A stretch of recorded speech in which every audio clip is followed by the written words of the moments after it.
Bismillahirrahmanirrahim. Assalamualaikum warahmatullahi taala wabarakatuh. Alhamdulillahi rabbil alamin. Wassalatu wassalamu ala asyrafil anbiya'i wal mursalin wa ala alihi wa sahbihi ajma'in. Qala rabbi shrah li sadri wa yassir li amri wahlul 'uqdatam min lisani yafqahu qawli. Subhanaka la ilma lana illa ma 'allamtana innaka antas samiul alim wa la haula wa la quwwata illa billahil aliyyil azim.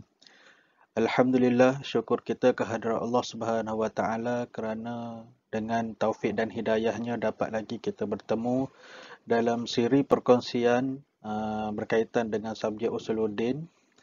Kita masih lagi dalam bab tafsir bagi tingkatan 5 dan kepada kali ini pada pelajaran yang ketiga yang bertajuk, kita tengok tajuknya adalah Al-Qissatul Awwal, Al-Qissatul Ula, Ashabul Kahfi, iaitu berkaitan dengan kisah di dalam surah Al-Kahfi, berkaitan dengan kisah Ashabul Kahfi. Ashabul Kahfi ini adalah merupakan kisah benar mengenai beberapa orang pemuda yang tertidur di dalam sebuah gua dan dibangunkan semula oleh Allah Subhanahu Wa Taala 309 tahun kemudian. Dia nak mengisahkan berkaitan dengan beberapa orang pemuda. Di sini ada khilaf pendapat yang kata banyaklah pendapat. Ada yang kata 3, 5, 7 orang dan macam-macam bersama dengan ada seekor anjing. Katanya pemuda-pemuda ni adalah mereka ni adalah orang-orang yang beriman pada zaman Raja Decius daripada kerajaan Rom dan pada zaman sebelum zaman diutuskan Nabi Musa. Dan mereka ni juga hidup dalam kalangan masyarakat yang kafir lah, masyarakat yang masa tu menyembah berhala. Dan demi menjaga iman, dari nak jaga iman dia tu, mereka melarikan diri sehinggalah sampai di suatu gua dan bersembunyi di dalam tu sehingga kan ditidurkan oleh Allah Subhanahu Wa Taala sehingga 309 tahun. Dan ada kisah menyatakan bahawasanya ada bersama mereka ada seekor anjing. Sebabnya bila pemuda ni pergi nak melarikan diri, terserempak dengan pengembala kambing bersama anjing dia. So, pengembala kambing pun nak ikut dia orang ni juga sebab tak tahan dengan pemerintahan raja pada masa tu, Raja Decius. Okey. Dan dikatakan gua tempat mereka bersembunyi itu terletak di Ephesus, Anatolia, Turki sekarang. Okey, itulah sedikit apapun kita bincangkan secara ringkas di dalam ayat yang kita akan bacakan sekejap lagi. Okey. Dia kisah Ashabul Kahfi ini bermula daripada ayat ke-9 dan kita akan berhenti sehingga ayat yang ke-16 untuk kisah yang pertama ni. Okey, kita tengok ayatnya. Okey, ayat yang ke-9. A'udzubillahi minasyaitonirrajim. Am hasibta anna ashabal kahfi warraqim kanu min ayatina ajaba. Atau kamu menyangka bahawa orang-orang yang mendiami gua yang mempunyai ar-raqim itu termasuk dalam tanda-tanda kekuasaan kami yang menghairankan. Ar-raqim kat situ bermaksud ada yang pendapat mengatakan bahawasanya ar-raqim itu adalah nama anjing dan sebahagian pendapat lagi mengatakan ar-raqim itu membawa maksud batu bersurat. Ayat yang ke-10.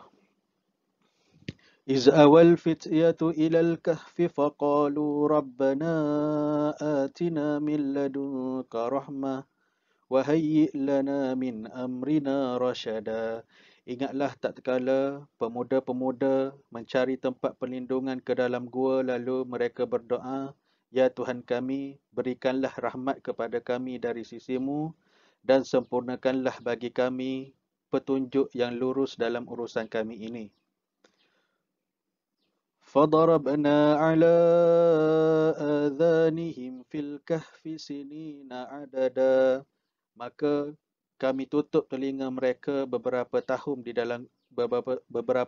dalam gua itu.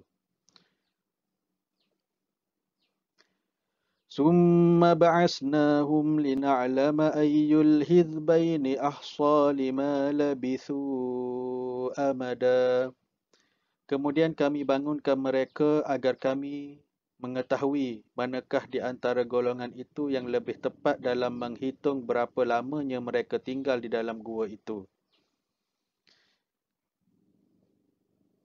Okey. Kemudian nahnu naqussu 'alaika naba'ahum bil haqq innahum fityatun amanu bi rabbihim wa zidnahum huda. Kami ceritakan kisah mereka kepadamu, wahai Muhammad, dengan sebenarnya. Sesungguhnya mereka itu adalah pemuda-pemuda yang beriman kepada Tuhan mereka dan kami tambahkan kepada mereka petunjuk. وَرَبَطْنَا عَلَى قُلُوبِهِمْ إِذْ قَامُوا فَقَالُوا رَبُّنَا رَبُّ السَّمَاوَاتِ وَالْأَرْضِ فَقَالُوا رَبُّنَا رَبُّ السَّمَاوَاتِ وَالْأَرْضِ لَن نَّدْعُوَ مِن دُونِهِ إِلَٰهًا لَقَدْ قُلْنَا إِذًا شَطَطًا. Dan kami telah meneguhkan hati mereka di waktu mereka berdiri, lalu mereka berkata, Tuhan kami adalah Tuhan langit dan bumi. Kami sekali-kali tidak menyeru Tuhan selain Dia. Sungguh kalau kami berbuat demikian, tentulah kami telah mengucapkan perkataan yang sangat jauh daripada kebenaran. Haula'i qaumun attakhazu min dunihi alihah laula ya'tuna 'alaihim bisultanin bayyin faman azlamu mimman iftara 'ala Allahi kadhiba. Kaum kami ini telah menjadikan selain Dia, selain Allah Subhanahu Wa Taala sebagai Tuhan-Tuhan untuk mereka sembah. Mengapa mereka tidak mengemukakan alasan yang terang tentang kepercayaan mereka? Siapakah yang lebih zalim daripada orang-orang yang mengada-adakan kebohongan terhadap Allah Subhanahu Wa Taala? وَإِذِ اعْتَزَلْتُمُوهُمْ وَمَا يَعْبُدُونَ إِلَّا اللَّهِ فَأْوُوا إِلَى الْكَهْفِ يَنشُرْ لَكُمْ رَبُّكُمْ مِنْ رَحْمَتِهِ وَيُهَيِّئْ لَكُمْ مِنْ أَمْرِكُمْ مِرْفَقًا. Dan apabila kamu meninggalkan mereka dan apa yang mereka sembah selain daripada Allah, maka carilah tempat berlindung ke dalam gua itu. Nescaya Tuhan kamu akan melimpahkan sebahagian rahmatnya kepada kamu dan menyediakan sesuatu yang berguna bagi kamu dalam urusan kamu. Sadaqallahul Azim. Okey, dan itu adalah ayat-ayat yang kita akan bincangkan dalam tajuk kali ini. Dan kita akan tengok berkaitan dengan terlebih dahulu berkaitan dengan macam biasalah ma'anil kalimat ataupun perkataan-perkataan yang terpilih melalui ayat yang kita bacakan tadi daripada ayat 9 hingga ayat yang ke 16 surah Al-Kahfi ini. Okey, dan ma'anil kalimat yang pertama hasibta, zonanta, yang bermaksud engkau sangka ataupun engkau fikir. Yang kedua ar-raqim al-lawhul hajari, yang dimaksudkan dengan batu bersurat. Okay. Kemudian yang ketiga al-fityatu al-fityatu asyubbanu, pemuda-pemuda. Seterusnya ahsa, adbata, mengira ataupun menghitung. amdan, muddatan, tempoh atau jangka masa. Yang keenam, syatata, jauzan, jauh daripada kebenaran. Okey, itu antara ma'anil kalimat ataupun perkataan-perkataan yang terpilih dalam ayat yang kita bacakan tadi. Okey, seterusnya kita tengok kepada tafsiran melalui ayat tadi. Am hasibta anna ashabal kahfi war-raqim kanu min ayatina ajaba idh awal fityatu ilal kahfi faqalu rabbana atina min ladunka rahmah wa hayyi' lana min amrina rashada fadarabna ala adhanihim fil kahfi sinina adada.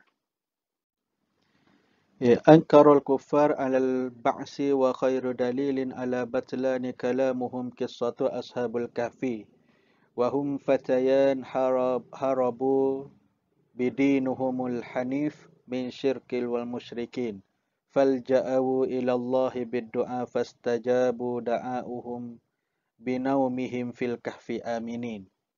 Okay. Dalam ketiga-tiga ayat ni ditafsirkan secara ringkas berkaitan dengan orang-orang kafir itu. Orang-orang kafir, mereka tidak beriman kepada hari kiamat, yaum alal ba'si, mereka tidak beriman kepada hari kiamat setelah sekian lama untuk menzahirkan mengingkari adanya hari kiamat, dan mereka juga tidak mahu menerima berkaitan dengan kisah Ashabul Kahfi. Dan Ashabul Kahfi fahum fatayam harabu bidinahumul hanif.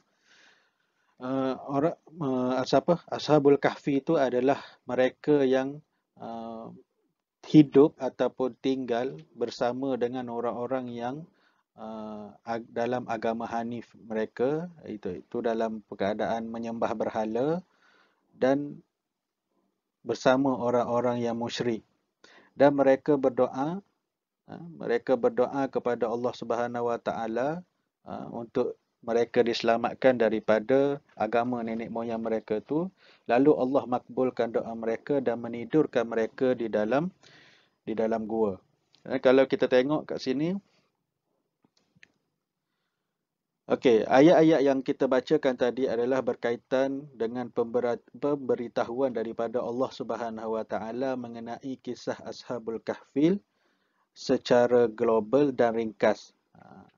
Dan setelah itu dia menjelaskan seraya berfirman am hasibta, atau kamu mengira, iaitu hai Muhammad, anna ashabal kahfi war-raqim kanu min ayatina ajaba, bahawa orang-orang yang mendiami ataupun tinggal ataupun tidur di dalam gua yang mempunyai raqim itu, mereka termasuk tanda-tanda kekuasaan kami yang menghairankan. Okay, ar-raqim maksudnya tadi yang kita bacakan tadi, ar-raqim tu ada setengah pendapat kata nama kepada anjing si pengembala kambing tadi tu, ataupun satu maksud lagi, ar-raqim dimaksudkan dengan keadaan gua yang mungkin bertulis ke batu bersurat ke kan. Okey, maksudnya urusan mereka itu bukanlah suatu hal yang aneh dalam kekuasaan kami. Allah jelaskan, Allah nak tidurkan Ashabul Kahfi itu selama 309 tahun itu adalah bukan suatu yang mustahil pada kekuasaan Allah Subhanahu Wa Taala. Okey, mengenai firman Allah Subhanahu Wa Taala, am hasibta anna ashabal kahfi war-raqim kanu min ayatina ajaba, atau kamu mengira bahawa orang-orang yang berdiami gua dan yang mempunyai raqim itu mereka termasuk dalam tanda-tanda kekuasaan kami yang menghairankan. Okay, mengikut Ibnu Jurash menceritakan dari Mujahid, ia menyatakan di antara tanda-tanda Allah Subhanahu Wa Taala terdapat apa yang lebih aneh daripada hal tersebut. Sedangkan kata Al-Kahfi berarti gua daripada gunung. Okay, dan itulah tempat yang menjadi penyembunyian para pemuda tersebut. Ali bin Abi Talhah menuturkan daripada Ibnu Abbas, Ar-Raqim tu bermaksud Alkitab ataupun tulisan Okey. Al-Kahfi itu bermaksud gua yang berada di dalam gunung. Okey. Kemudian kita tengok iz awal fityatu ilal kahfi faqalu rabbana atina min ladunka rahmah wa hayyi' lana min amrina rasyada. Dan ingatlah ketika pemuda-pemuda itu mencari tempat berlindung ke dalam gua lalu mereka berdoa, wahai Tuhan kami, berikanlah kami rahmat dari sisimu dan sempurnakanlah bagi kami petunjuk yang lurus dalam urusan kami ini. Dan Allah Subhanahu Wa Taala memberitahukan perkara tentang para pemuda yang melarikan diri dengan membawa ajaran agama mereka dari kaum mereka supaya kaumnya tidak memfitnah mereka. Dia orang ni tak nak duduk dalam kelompok-kelompok orang yang menyembah berhala. Dan mereka lari supaya tidak ada berlaku fitnah ataupun yang menyebabkan mereka tu dibunuh oleh penguasa pada masa itu. Dan kerana para pemuda itu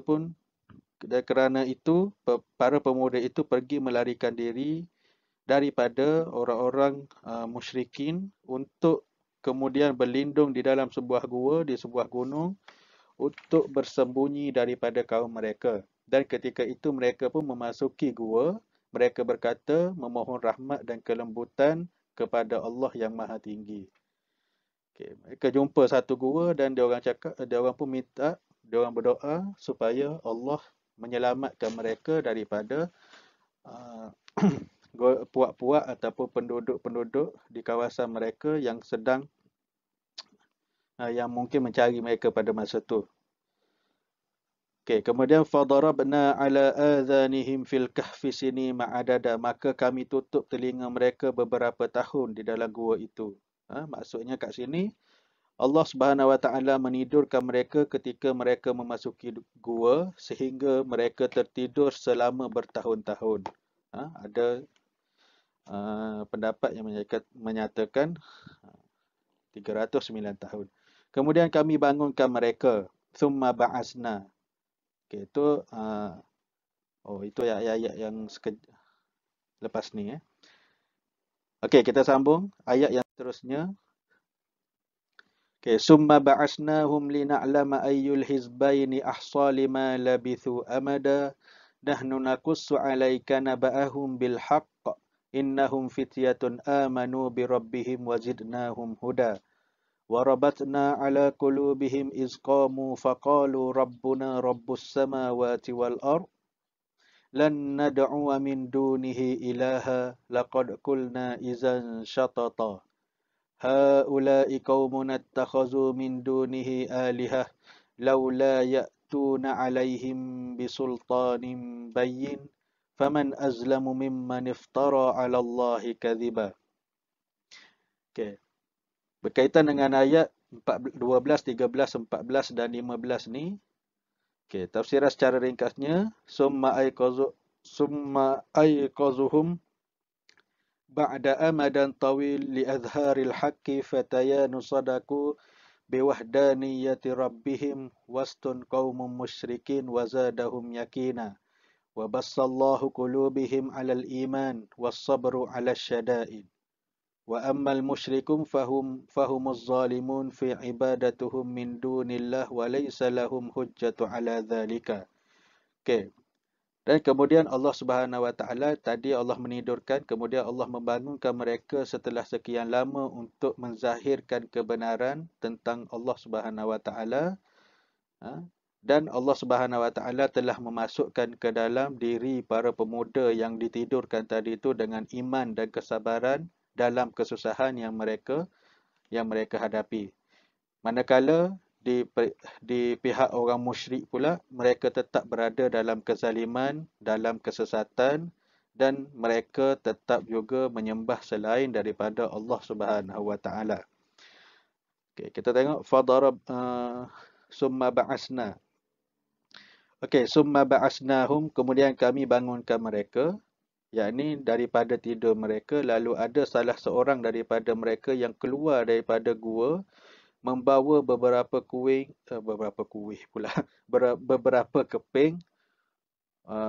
duit dirham untuk membeli makanan bagi mereka agar mereka memakannya. So, bila dah tidur lama ni, kalau kita tidur sekejap waktu malam, bangun pagi pun terus nak makan, ini apatah lagi ditidurkan selama bertahun-tahun. Dia orang pun lapar. So, bila lapar, bawalah duit yang dia ada dalam simpanan dia orang nak keluar pergi beli makanan, nak cari makanan. Okey. Kemudian Thumma ba'asnahum lina'lama ayyul hizbain. Kemudian kami bangunkan mereka agar kami mengetahui manakah di antara kedua golongan tersebut yang mereka saling berbeza pendapat. Ahsa lima labithu amada, yang lebih tepat dalam menghitung berapa lamanya mereka tinggal di dalam gua itu. Ada yang mengatakan berkaitan dengan hitungan, dan ada juga yang menakutkan batas akhir. Yang jelas al-amadu itu bererti pengakhiran, okey, dibangunkan. Bila dia orang tu berselisih pendapatlah berkaitan dengan berapa lama dia orang tidur dalam gua tu. Okey. Kemudian kita tengok nahnu naqussu 'alaika naba'ahum bil haqq innahum fityatun amanu bi rabbihim wazidnahum huda. Okey, kita tengok ayat ni. Warabatna. Okey.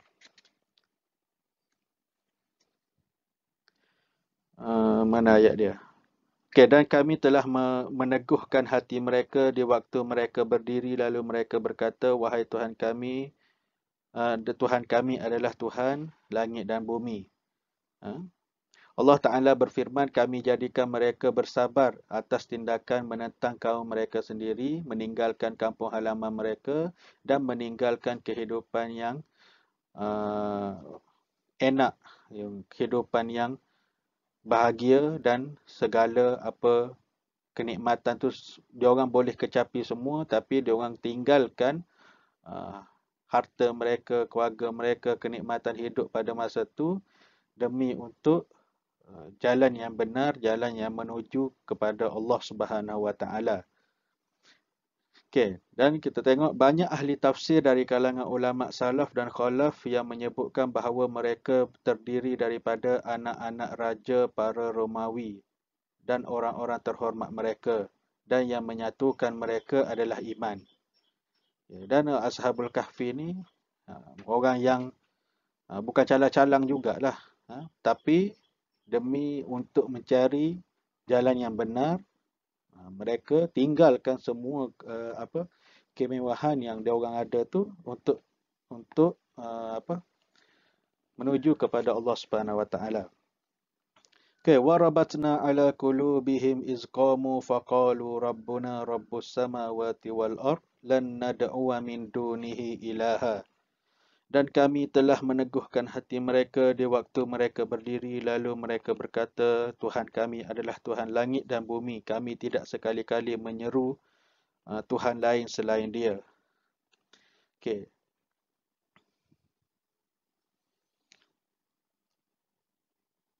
Okey, dan itulah ayat yang 12, 13, 14 dan 15 ni, dia nak ceritakan tentang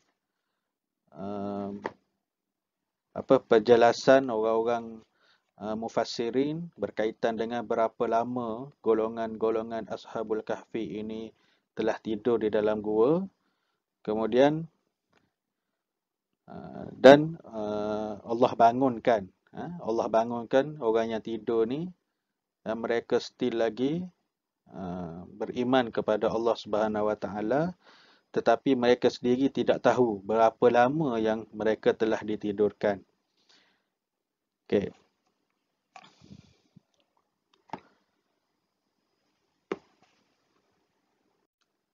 Okey, baik. Kalau kita tengok dalam ayat yang ke 14 tu, ada perkataan lan nad'u min dunihi ilaha. Orang Ashabul Kahfi tadi dia kata mereka percaya bahawa Tuhan mereka itu adalah Tuhan yang menguasai langit dan bumi, dan dia orang takkan menyembah Tuhan lain selain daripada Tuhan tersebut yang merujuk kepada Allah Subhanahu Wa Taala. Okey, dan perkataan lan adalah untuk memberikan tekanan ataupun penafian. Dengan kata lain, kami tidak akan menyeru selain daripada Allah Subhanahu Wa Taala untuk selamanya. Kerana seandainya kami melakukan hal itu, maka yang demikian itu merupakan satu kebatilan, satu yang tidak betul. Ini kata-kata Ashabul Kahfi itu. Oleh itu dia berfirman tentang mereka, laqad qulna izan syatata. Sesungguhnya kami kalau demikian telah mengucapkan perkataan-perkataan yang amat jauh daripada kebenaran. Maka kalau kami kata, Ashabul Kahfi tadi dia kata, kalaulah kami kata ada Tuhan lain selain daripada Allah Subhanahu Wa Taala, semestinya kami telah terpesong jauh daripada kebenaran. Okey. Okey, kemudian kita tengok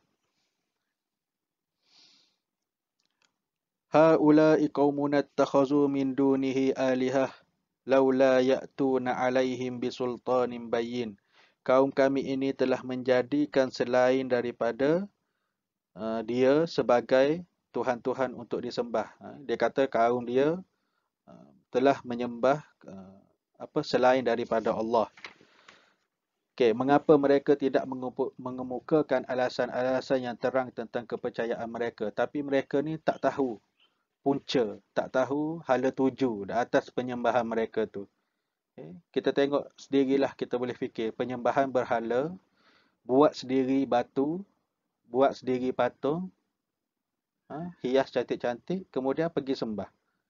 So macam tak ada apa-apa bukti yang boleh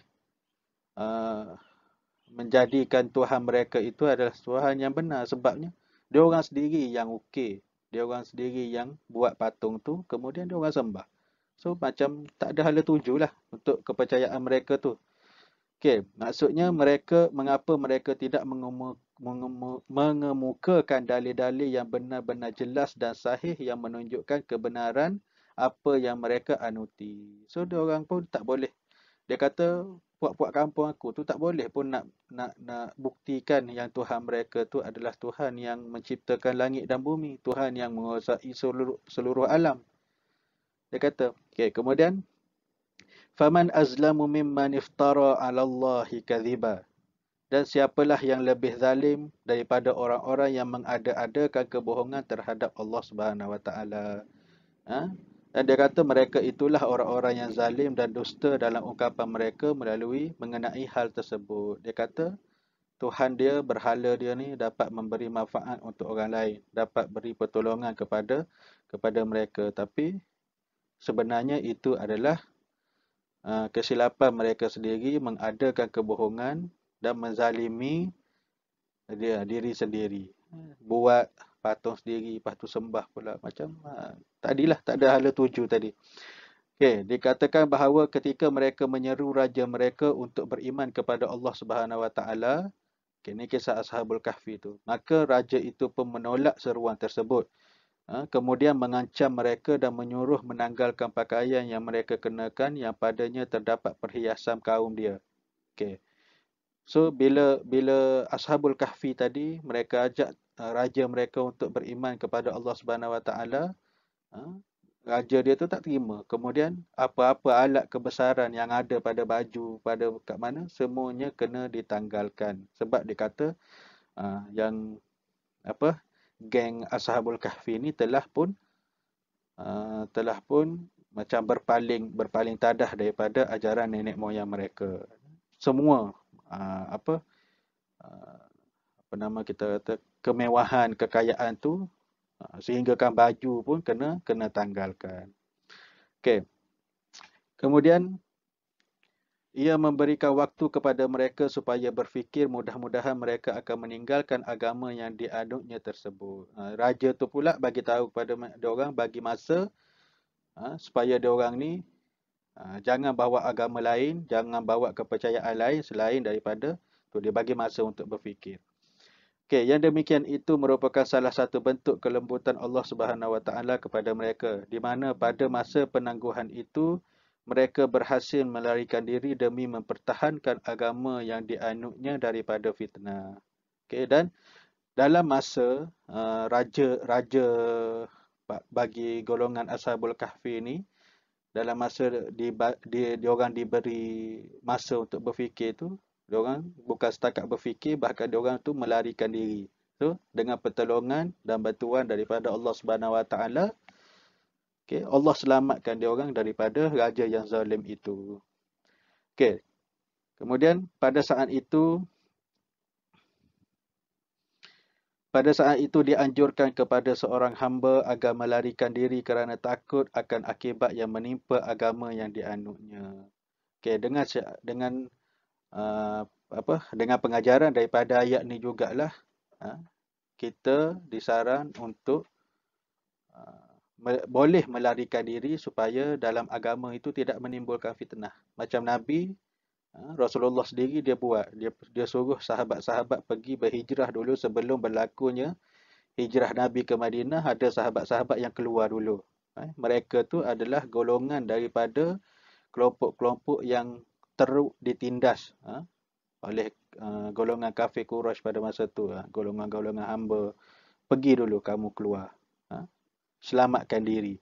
Kalau tak nanti kena seksa dengan lagi teruk kalau kamu berada kat sini. So Rasulullah pun arahkan sahabat-sahabat dia untuk pergi berhijrah dulu sebelum berlakunya hijrah ke Madinah. Okey, itu ingatlah. Okey. Kemudian kita tengok kepada ayat yang terakhirlah, ayat yang ke-16. Okey. Ayat yang ke-16, wa izi tazaltumuhum wa ma ya'buduna illallah fa'wu ilal kahfi yanshur lakum rabbukum min rahmatih wa yuhayyi' lakum min amrikum mirfaqa wa amma dhalika al-fatayan faminallahi alaihim bil maghfirati wat taysir lahum mimma yantafi'una bihi min marafiqil hayat. Itu dalam ayat yang ke-16 ni, para pemuda-pemuda itu iaitu Ashabul Kahfi tadi, Allah Subhanahu Wa Taala mengurniakan keampunan kepada mereka dan Allah memudahkan segala urusan hidup mereka.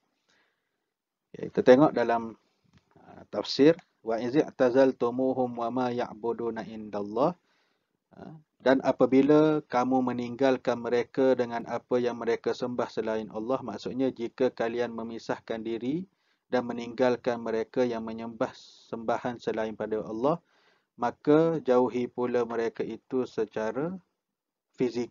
Maksudnya secara fizikal. Bila tak nak beriman dengan apa, kita nak selamatkan agama kita, maka jauhkanlah fizikal kita daripada mereka supaya kita ni tidak ditindas. Okey.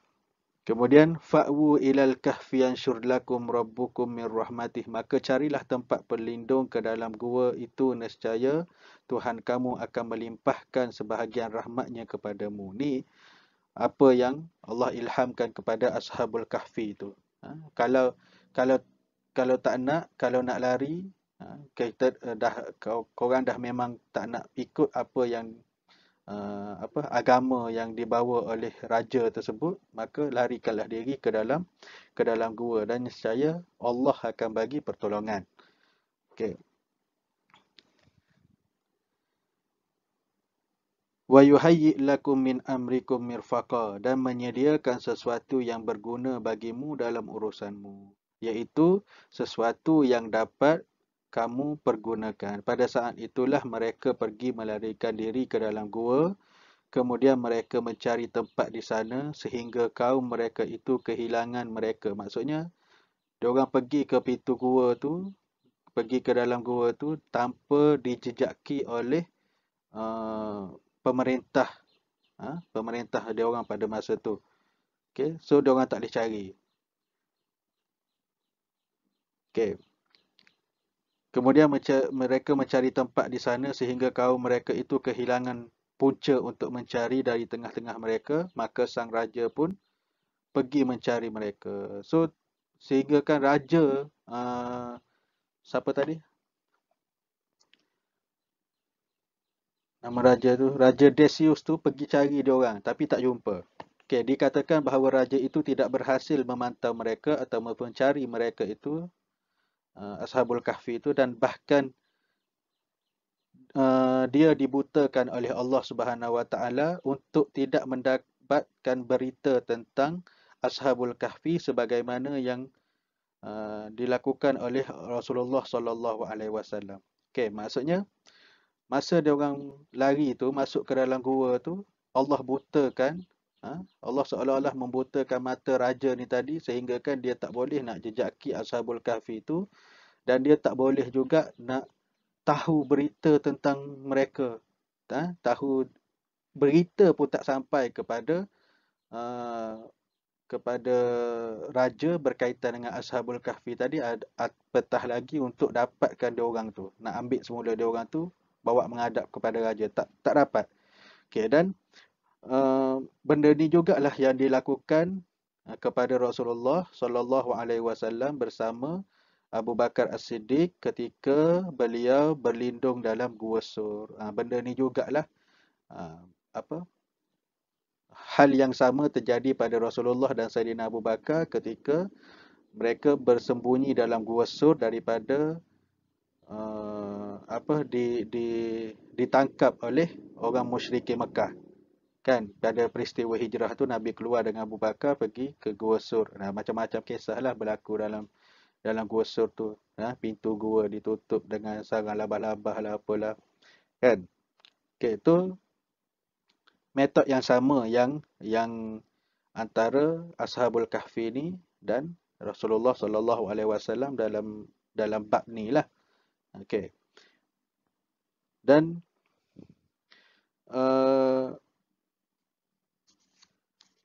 okey, kita tengok pula last dah ni. Kita tengok kepada ma yustafadu minal ayat. Okey, pengajaran daripada ayat-ayat yang kita bacakan tadi tu, yang kita bincangkan, yang pertama, la tasamahu bainal iman wal kufri, dan tidak ada tolak ansur dalam urusan iman dan kufur. Okey, kalau maksudnya tidak ada tolak ansur dalam urusan beriman dan kekufuran. Okey, jangan ada tolak ansur. Okey, yang kedua, ad-dunya darul ibtila wal ikhtiyar linnas. Dunia adalah tempat penderitaan dan tempat bekerja bagi manusia. Okey, dan ada pepatah kata dunia adalah neraka bagi orang yang beriman. Betul ke istilah neraka tu? Maksudnya bagi orang yang beriman, dunia ni adalah suatu kesempitan, penderitaan. Nak buat tu tak boleh, nak buat ni tak boleh. Tapi akhirat adalah kebebasan bagi orang yang beriman. Semuanya boleh di akhirat kelak. Macam sekarang ni, semuanya tak boleh. Okay. Bila ada iman dalam diri, nak mencuri, nak merompak, nak buat apa pun tak boleh. Okay. Kemudian yang ketiga, nasratullahu liman amana bihi wa jahidu fi sabilihi. Allah akan menolong orang-orang yang beriman kepadanya dan yang sentiasa berada di jalan Allah Subhanahu wa taala. Dan yang keempat, al-hayatud dunya hayatun qaniyatun muqitatun bi khilafil akhirah. Kehidupan di dunia adalah kehidupan yang sementara, tidak seperti kehidupan akhirat yang kekal abadi. Dan yang kelima, ad-du'a'u silahul mu'min. Doa adalah senjata bagi orang yang beriman. Okay, saya rasa sekadar itu saja perkongsian daripada saya berkaitan dengan tajuk kisah yang pertama berkaitan dengan Ashabul Kahfi ni. Kita ada kisah yang kedua rasanya lepas ni. Okey, dan kita sambung pembelajaran kita ni lain kali. Saya harap video ni dapat membantu sikit sebanyak berkaitan dengan ulang kaji pelajaran Usuluddin dan saya mohon maaf sekiranya ada ketidaklancaran dalam ketika saya berkata-kata. Okey. Maklumlah ini bukan lebih kepada mengajar tapi berkongsi je lah ya. Okey. Dan diharapkan ianya bermanfaat untuk diri saya sendiri, dapat kita ambil iktibar dan manfaat juga untuk anda semua. Wallahu a'lam bissawab. Assalamualaikum warahmatullahi taala wabarakatuh.